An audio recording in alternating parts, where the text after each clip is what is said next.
TV सत्यमेव व्रतम। Mira road मध्ये आज मराठी माणसाची ताकद दिसून आली। मराठी माणसांसाठी मनसेने हा मोर्चा काढण्याची घोषणा केली। सुरुवातीला या मोर्चाला परवानगी नाकारण्यात आली। मन सैनिकांची धरपकड करण्यात आली, मात्र मन सैनिकांनी आक्रमक भूमिका घेतली। आमच्यावर अन्याय का? आमच्या प्रश्नाला मोर्चाला परवानगी का नाकारली असा प्रश्न उपस्थित केले। अखेर मोर्चाला परवानगी मिळाल्यानंतर मनसेने मीरा रोडमध्ये मोर्चा काढला। या मोर्चात कार्यकर्ते, आंदोलक, मराठी माणूस सहभागी झाला। बघता बघता मीरा रोडमध्ये रस्ता दिसेनासा झाला। सगळीकडे मनसे आणि शिवसेना युबीटी पक्षाच्या कार्यकर्त्यांनी, मराठी प्रेमींनी मोर्चात सहभाग घेतला। संदीप देशपांडे, नितीन सरदेसाई, राजन विचारे लोकलने प्रवास करत या मोर्चात सहभागी झाले। मीरा भाईंदरमधील मोर्चातून भाजप नरेंद्र मेहता यांच्यावर निशाणा साधलाय। मीरा भाईंदरमध्ये भाजप आमदार नरेंद्र मेहता यांनी भाषिक वाद निर्माण करण्याचं षडयंत्र रचल्याचा आरोप अविनाश जाधव यांनी केलाय। त्यामुळे नरेंद्र मेहतांना मराठी माणूस जागा दाखवणार असल्याचा इशारा त्यांनी दिलाय। अविनाश जाधव चांगलेच आक्रमक झाले। पोलिसांनी कितीही दडपशाही केली, अगदी 1,500 लोकांना नोटीस पाठवली, तरीही हा मोर्चा इतका यशस्वी झाला। जर पोलिसांनी यामध्ये कारवाई केली नसती तर हा आकडा 50,000 लोकांपर्यंत पोहोचला असता। मीरा रोडचा एक आमदार सांगतो की इथं 12 ते 14% मराठी माणूस आहेत, पण हा एवढाच मराठी माणूस पुरेसा आहे।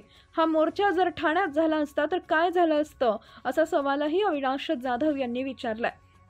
महाराष्ट्रात मराठीचा अपमान करण्याचा प्रयत्न केला तर कानाखाली बसेलच असा इशारा मनसे नेते संदीप देशपांडे यांनी दिला आहे। मला असं वाटतं, जो संदेश आपल्याला द्यायचा होता, इथं 2000 मैलावरून येऊन दादागिरी नाही करायची।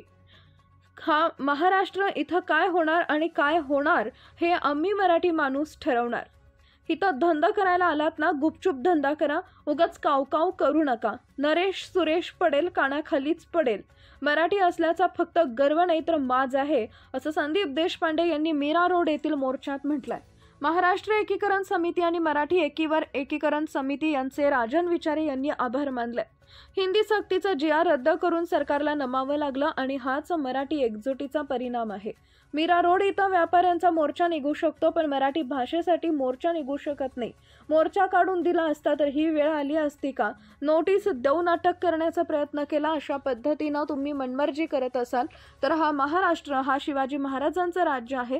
तसेच महिलांवर अत्याचार होत आहेत, व्यवसाय महाराष्ट्रातून काढून बाहेर जात आहेत। या सगळ्यावर युबीटीचे नेते राजन विचारे यांनी आपलं मत मांडलंय।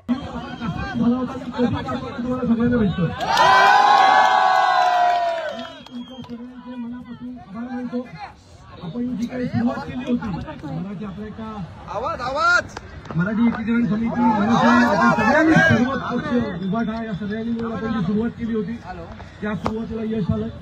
पोलिसांनी किती दडपशाही केली, आज सकाळपासून जवळजवळ 1,500 आपल्या पदाधिकाऱ्यांना अटक केल्याच्या नंतरही तुम्ही सगळेजण एवढ्या मोठ्या संख्येने रस्त्यावर उतरलात। आता असं पकडूया, जर आपल्या कोणाला पकडलं नसतं आणि हा मोर्चा सुरळीत पार पडला असता, मी खात्रीने सांगतो हा मोर्चा किमान 50,000 लोकांचा झाला असता। अशी एकजूट आपण मराठी माणसासाठी दाखवूया।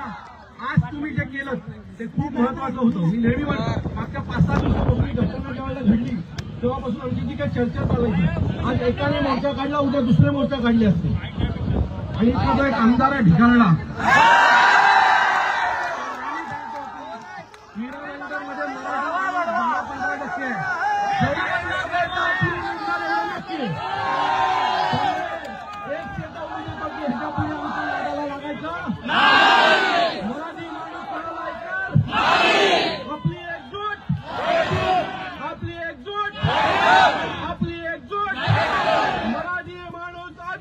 हम तुम्हारे साथ हैं। अरे मैं मुंबईचा, मैं मीरा भाईंदरचा आणि मैं महाराष्ट्राचा। छत्रपती शिवाजी महाराज की जय। जय भवानी, जय शिवाजी, जय शिवाजी, जय भवानी। आपण सगळे आजचं जे आंदोलन आहे ते आता आज आपण यांचं थांबवूया।